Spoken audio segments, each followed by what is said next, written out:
Right big breaking చూస్తున్నాం. Bengaluru rave party కేసులో అయితే పోలీసులు మరింత స్పీడ్ పెంచారు. అయితే ఈ కేసులో ఏటుగా ఉన్న అరుణ్ కుమార్ అయితే పోలీసులు అదుపులోకి తీసుకున్నారు. ఆయన్ను రేవ్ పార్టీలో వినియోగించిన డ్రగ్స్ పైన ప్రశ్నించే అవకాశం అయితే ఉంది. ఇక బెంగళూరు రేవ్ పార్టీ కేసునైతే సీరియస్ గా తీసుకున్న పోలీసులు అందులో ప్రధాన నిందితులను అయితే అదుపులోకి తీసుకుంటున్నారు.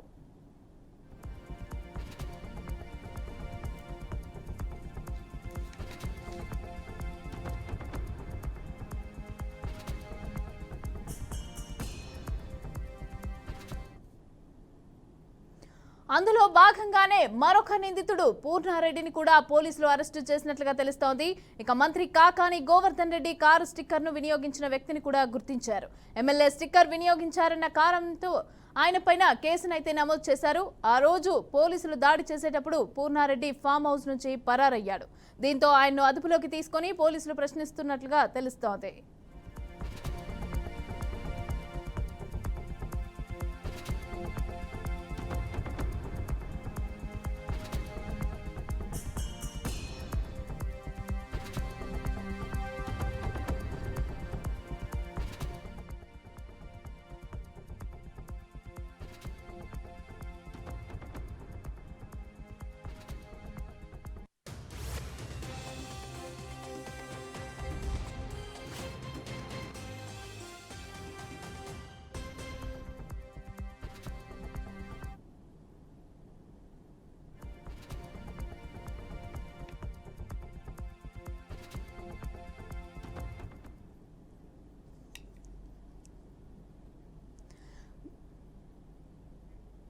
బెంగళూరు రేవ్ పార్టీ కేసులో పోలీసులు మరింత స్పీడ్ ని పెంచారు. ఈ కేసులో ఏటుగా ఉన్న అరుణ్ కుమార్ నైతే పోలీసులు అదుపులోకి తీసుకున్నారు. ఇక ఆయనకు రేవ్ పార్టీలో వినియోగించిన డ్రగ్స్ పైన ప్రశ్నించే అవకాశం ఉంది.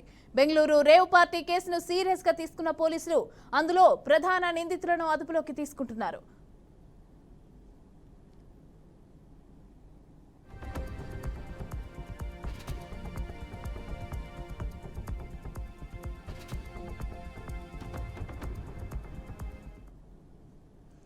రెడీగా బెంగళూరు రేవ్ పార్టీ కేసునైతే పోలీసులు దర్యాప్తు ముందుకైతే పెంచారు. అయితే దీనికి సంబంధించి పూర్తి డీటెయిల్స్ మా ప్రతినిధి రాజశేఖర్ చారి అందిస్తారు. రాజశేఖర్ చారి, చెప్పండి, అసలు ఈ ప్రధానంగా ఎవరెవరు ఉన్నారో అందులో, అలాగే ఈ కాకాని గోవర్ధన్ రెడ్డి ఎమ్మెల్యే స్టిక్కర్ ని యూజ్ చేసింది ఎవరు, ఆ వ్యక్తి ఎవరు, ఏంటి ఆ డీటెయిల్స్ అన్ని? రేవ్ పార్టీ బెంగళూరు సంబంధించిన రేవ్ పార్టీ ఏదైతుందో ఈ దర్యాప్తు పోలీసులు చాలా ముమ్మరం చేశారని చెప్పేసి చాలా ఫాస్ట్గా డీల్ చేస్తున్నారు. ఎందుకంటే ఎవరెవరు నిందితులున్నారో, ఎవరెవరు ఉన్నారు, వాళ్ళ ఎంతమంది అని చెప్పేసి ఇప్పటికే వాళ్ళని అరెస్ట్ చేయడం జరిగింది. వాళ్ళపై బ్లడ్ శాంపుల్ తీసుకొని పరీక్షలు కూడా పంపించారు. ఇక రీసెంట్గా కాకాని గోవర్ధన్ రెడ్డికి సంబంధించినటువంటి మంత్రి ఉన్నటువంటి కాకాని గోవర్ధన్ రెడ్డి ఆ స్టిక్కరు ఏదైతే ఎమ్మెల్యే స్టిక్కర్ ఉందో దాన్ని ఉపయోగించిన వ్యక్తి కూడా రీసెంట్గా పోలీసులు అరెస్ట్ చేశారు. పూర్ణారెడ్డి అనే వ్యక్తిని పట్టుకున్నారు. అయితే ఈ కారు స్టిక్కర్ అతనికి ఎక్కడ లభించింది, ఎట్లా ఉందని చెప్పేసి అయితే పోలీసులు దాడి చేసినప్పుడు మాత్రం అతను ఫామ్ హౌస్ నుంచి పారిపోయినట్లుగా తెలిసిందే. అయితే తర్వాత ఈ 2 రోజుల్లో ఆయనపై ఎంక్వైరీ చేసి ఆయన పట్టుకోవడం జరిగింది. పట్టుకున్న తర్వాత ఆ స్టిక్కర్ ఎక్కడి నుంచి వచ్చిందని చెప్పేసి పూర్ణారెడ్డిని ప్రస్తుతం వాళ్ళు పోలీసులు ఆయన విచారిస్తున్నారు. ఇతనితో పాటు మరొక వ్యక్తిని కూడా అదుపులోకి తీసుకున్నట్టుగా తెలుస్తుంది. అతను కూడా ఇతని పూర్ణారెడ్డితో పాటు విచారిస్తున్నట్టు తెలుస్తుంది. అయితే మొత్తానికి బెంగళూరు సంబంధించిన రేవ్ పార్టీ ఏదైతే ఉందో దీనికి సంబంధించినటువంటి A1 కేసుగా ఎవరైతే బర్త్డే పార్టీ చేసుకున్నటువంటి వాసు ఎవరైతే ఉన్నారో అతన్ని A1గా నిర్ధారిస్తూ అతను అరెస్ట్ చేయడం జరిగింది. A2గా అరుణ్ కుమార్, A3గా నాగబాబు, A4 రణధీర్ బాబు, A5 మహమ్మద్ అబూకర్, A6గా గోపాల్ రెడ్డి, A7గా ఇట్లా 65 మందిని అరెస్ట్ చేయడం జరిగింది. 60 మంది, A8 30 మంది యువతులు ఉన్నారు. అయితే మొత్తం ఈ రేవ్ పార్టీకి సంబంధించిన విషయం కూడా మొత్తం చిత్తూరు జిల్లాకు సంబంధించిన వ్యక్తులే ఇందులో ఇన్వాల్వ్మెంట్ ఉన్నారని చెప్పేసి పోలీసులు ఒక అంచనాకు వచ్చారు. అయితే ఈ చిత్తూరు జిల్లాలో కొంతమంది బిజినెస్ చేసేవాళ్ళు కావచ్చు, వివిధ వ్యాపారాలు చేసేవాళ్ళు కావచ్చు, వాళ్ళే ఈ రేవ్ పార్టీలో ఇన్వాల్వ్ అయి ఉన్నారు. వాళ్ళనే వాసు ఇన్వైట్ చేయడం జరిగింది. ఎందుకంటే బిజినెస్లో వాళ్ళ పరిచయం ఉన్న నేపథ్యంలో వాళ్ళని పిలవడం జరిగింది. వాళ్ళ ఆధ్వర్యంలోనే ఈ పార్టీని నిర్వహించడం జరిగింది. అయితే ఈ చిత్తూరు జిల్లాకు చెందినటువంటి రణధీర్ అలాగే అరుణ్ కుమార్ కీలకంగా వ్యవహరించాలని చెప్పొచ్చు రేవ్ పార్టీ. ఎందుకంటే వీళ్ళిద్దరే రేవ్ పార్టీకి ఎవరెవరిని పిలవాలి, ఎవరెవరిని ఆహ్వానించాలి, సెలబ్రిటీలు ఎంతమంది పిలవాలి, ఏ రాష్ట్రాల నుంచి ఎంతమందిని అమ్మాయిలు తీసుకురావాలి, ఎలాంటి ముంబై నుంచి ఎలాంటి మోడల్ తీసుకురావాలని చెప్పేసి, అలాగే డ్రగ్స్ సంబంధించిన విషయం కూడా వీళ్ళకి అప్పచెప్పడం జరిగింది. డ్రగ్స్ ఎలాంటివి తీసుకురావాలని చెప్పేసి వీళ్ళిద్దరే డీల్ చేశారు. అయితే చిత్తూరు వాసిగా రణధీర్ పనిచేస్తున్న వ్యక్తి ఇతను ఒక డెంటిస్ట్గా మనకు తెలుస్తుంది, డెంటల్ డాక్టర్గా పనిచేస్తున్నారు రణధీరు. అతన్ని ఈ రేవుపాట్లో ఇన్వాల్వ్ చేయడం జరిగింది. అలాగే తనవంపల్లి మండలం చెందినటువంటి మడవనేశ్వరికి చెందిన అరుణ్ కుమార్ కూడా రియల్ ఎస్టేట్ వ్యాపారం చెందినవాడు కాబట్టి రియల్ ఎస్టేట్ అంటేనే దాదాపు అందరితో పరిచయాలు ఉంటాయి కాబట్టి ఆ పరిచయాలను అడ్డుపెట్టుకొని కూడా ఎవరైతే వాళ్ళకి పరిచయాలు ఉన్నారో వాళ్ళందరినీ రేవుపాటికి ఇన్వైట్ చేయడం జరిగింది. అయితే ఆ డ్రగ్స్ నిరోధక చట్టం ప్రకారం వీళ్ళందరి మీద కేసు నమోదు చేయడం జరిగింది. అయితే ఉన్న వాళ్ళు ఎవరైతే నిందితులు ఉన్నారో వీళ్ళందరిలో ఎక్కువ చిత్తూరు వాసులే ఉండడం గమనార్హం.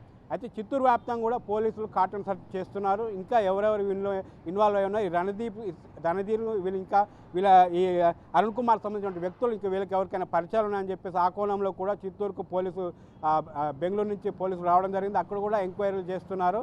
ఇంకా వీరితో పాటు ఇంకెవరైనా లింకులు ఉన్నాయా, అసలు వీళ్ళకి డ్రగ్స్ ఎక్కడి నుంచి వస్తున్నాయని చెప్పేసి కూడా పెద్ద ఎత్తున విచారణ కూడా జరుగుతుంది. అయితే ఎవరైతే అలాగే తెలుగు సంబంధించిన తెలుగు నటినట్లు కూడా కొంతమంది అందులో ఉన్నారు. ఇప్పటికే నటి హేమకు సంబంధించిన విషయం కూడా బయటకు పొక్కింది. ఆల్రెడీ ఆమె నేను రేవుపాటిలో లేదని చెప్పేసి క్లారిటీ ఇచ్చే ప్రయత్నం చేశారు. కానీ పోలీసులు దాన్ని ఆమె పాల్గొన్నట్టుగా ధృవీకరించడం జరిగింది. కృష్ణవేణి అనే పేరుతో ఆమె మొదలు రిజిస్టర్ చేయించుకొని ఆ రేవుపాటిలో పాల్గొంది. తర్వాత ఎంక్వైరీ చేసిన తర్వాత అదే కృష్ణవేణి హేమగా అని చెప్పేసి పోలీసులు వివిధ మీడియా మాధ్యమాలు తెలుసుకొని ఆమెను కూడా విచారించడం జరిగింది. ఆమె కూడా నోటీసులు ఇవ్వడం జరిగింది. మొత్తంగా రేవుపాటిని చూసుకుంటే చిత్తూరు జిల్లాకు కేంద్రంగా ఉన్నటువంటి ఎక్కువ వ్యక్తి ఇందులో ఇన్వాల్వ్ అవ్వడం జరిగింది. అలాగే చిత్తూరు వ్యాప్తంగా కూడా బెంగళూరు సంబంధించిన టీం కావచ్చు, అలాగే ఏపీకి సంబంధించిన టీం కావచ్చు, పూర్తి కాటన్ సర్చ్ చేస్తూ నిందితులు ఎవరైతే సంబంధాలు ఉన్నాయని చెప్పేసి విచారిస్తున్నారు. ఇక డ్రగ్స్ విషయానికి వస్తే చిత్తూరు నుంచి అలాగే బెంగళూరుకి డ్రగ్స్ ఎలా సప్లై అయింది, ఎందుకంటే ఒక రాష్ట్రం నుంచి ఇంకొక రాష్ట్రానికి బార్డర్ దాటాలంటే చెక్ పోస్టులు ఉంటాయి, వివిధ సెక్యూరిటీ కూడా ఉంటుంది. కానీ ఎలా వచ్చిందని చెప్పేసి కూడా అంటే ఏపీ వాసులకు సంబంధించినటువంటి ఎవరైతే డీల్ చేస్తున్నారో వాళ్ళకు డ్రగ్స్ ఎక్కడి నుంచి వచ్చింది, అది బెంగళూరుకి ఎలా వచ్చిందని చెప్పేసి విషయం కోణంలో కూడా పోలీసులు ఎంక్వైరీ చేస్తున్నారు. మొత్తంగా ఈ కొంచెం పరిణితి చెందిందని చెప్పవచ్చు ఈ రేవుపాటి విషయంలో. ఎందుకంటే ఇంతకుముందు కారు స్టిక్కర్ ఉపయోగించినటువంటి ఆ వ్యక్తి ఎవరైతే ఉన్నారో అతను పారిపోవడం, ఆ స్టిక్కర్ ఏ విధంగా మీకు వచ్చిందని చెప్పేసి అతనితో కూడా ఎంక్వైరీ చేస్తున్నారు. కాబట్టి ఇంకా కొంత నిందితులను పోలీసు గుర్తించడం జరిగింది. దానికి సంబంధించిన పూర్తి విచారణ కూడా జరుగుతుంది. ఇక చూడాలి ఈ రోజు కానీ రేపు కానీ ఇంకా పూర్తి క్లారిటీ వచ్చే అవకాశం ఉంది. అసలు స్టిక్కర్ ఎలా వచ్చింది కాకాని కూడా వాళ్ళు అడిగే ప్రయత్నం కూడా చేస్తున్నారు. మీకు ఇంతకుముందు ఎవరైనా ఇచ్చారా లేకపోతే మీదే ఆయన వాడుకుని చెప్పేసి ఆ కోణంలో కూడా ఆ డ్రైవర్ను మరియు కాకాలను కూడా ప్రశ్నించే అవకాశం ఉంది మమత. రైట్. అయితే దాదాపు ఎంతమంది ఈ రేవ్ పార్టీలో పాల్గొన్నారో, అలాగే ఎంతమందిని ఇప్పుడు పోలీసులు అయితే అరెస్ట్ చేశారు ప్రెసెంట్ ఉన్న వాళ్ళని బట్టి, అయితే నెక్స్ట్ ఎలాంటి చర్యలు తీసుకునే అవకాశం ఉందంటారు? ఈ రేవ్ పార్టీకి సంబంధించి నిర్వహించిన వాళ్ళకి కానీ అరెస్ట్ అయిన వాళ్ళకి సంబంధించి కానీ పోలీసులు దాదాపుగా ఇందులో 150 మంది ఇన్వాల్వ్ అయ్యారు. 150 మంది ఈ రేవ్ పార్టీకి అటెండ్ అవ్వడం జరిగింది. అయితే ఈ 150 మందిలో దాదాపు 130 మందికి వాళ్ళని పిలిచి వాళ్ళకి నోటీసులు ఇవ్వడం జరిగింది. వాళ్ళకు రక్త నమూనాలు తీసుకొని టెస్ట్ చేయడం కూడా జరిగింది. ఇందులో 30 మంది యువతులు ఉన్నారు, 27 మంది పురుషులు ఉన్నారు. అలాగే వీళ్ళకి సంబంధించినటువంటి ఇంకో కొంతమంది ఒక 27 మంది వివిధ రాష్ట్రాలకు చెందిన యువతులు, మోడల్స్ కావచ్చు, అలాగే నటీనటులు కూడా కావచ్చు, వాళ్ళు కూడా ఇందులో ఇన్వాల్వ్ అయి ఉంది. అయితే రక్త నమూనాలు సేకరించిన వాటిలో వాళ్ళకు 80 మంది ఇందులో డ్రగ్స్ తీసుకున్నారని తేలింది. అందులో సినీ నటులు, మన తెలుగు నటులు కూడా ఉన్నారని తెలుస్తుంది. అయితే ఈ డ్రగ్స్ తీసుకున్న తర్వాత వీళ్ళకు మరొకసారి వీళ్ళని పిలిచి ఎంక్వైరీ చేసే అవకాశం ఉంది. అలాగే దీని తర్వాత ఈ కేసుకు సంబంధించిన ఏపీ మరియు బెంగళూరు సంబంధించిన పోలీసులు సమన్వయంతో అంటే కోఆర్డినేషన్తో వీళ్ళిద్దరూ పనిచేస్తున్నారు. అయితే చిత్తూరు జిల్లా ఇందులో సంబంధించినటువంటి వ్యక్తులు ఇందులో ఇన్వాల్వ్ అయినారు కాబట్టి బెంగళూరు సంబంధించిన ఏవైతే ఆ పోలీస్ టీం ఉందో వాళ్ళు కూడా ఏపీకి రావడం జరిగింది. ఏపీ ఆధ్వర్యంలో కూడా చిత్తూరు జిల్లా సంబంధించిన ఎస్పీ సహకారంతో కూడా వాళ్ళు ఎంక్వైరీ చేయడం జరుగుతుంది. అయితే దీని తర్వాత ఈరోజు ఒక క్లారిటీ వచ్చే అవకాశం ఉంది కాబట్టి రెండు రాష్ట్రాల పోలీసుల సహకారంతో మరి ఈరోజు ఎంతమంది ఉన్నారో వాళ్ళిద్దరు సంబంధించిన వీళ్ళతో ఎవరికి సంబంధం అని చెప్పేసి మొత్తం పూర్తి డీటెయిల్స్ ఈరోజు సాయంత్రం కానీ రేపు కానీ ఉదయం కానీ తెలిసే అవకాశం ఉంది Mamata. Right. Thank you Chari. Thanks for the details.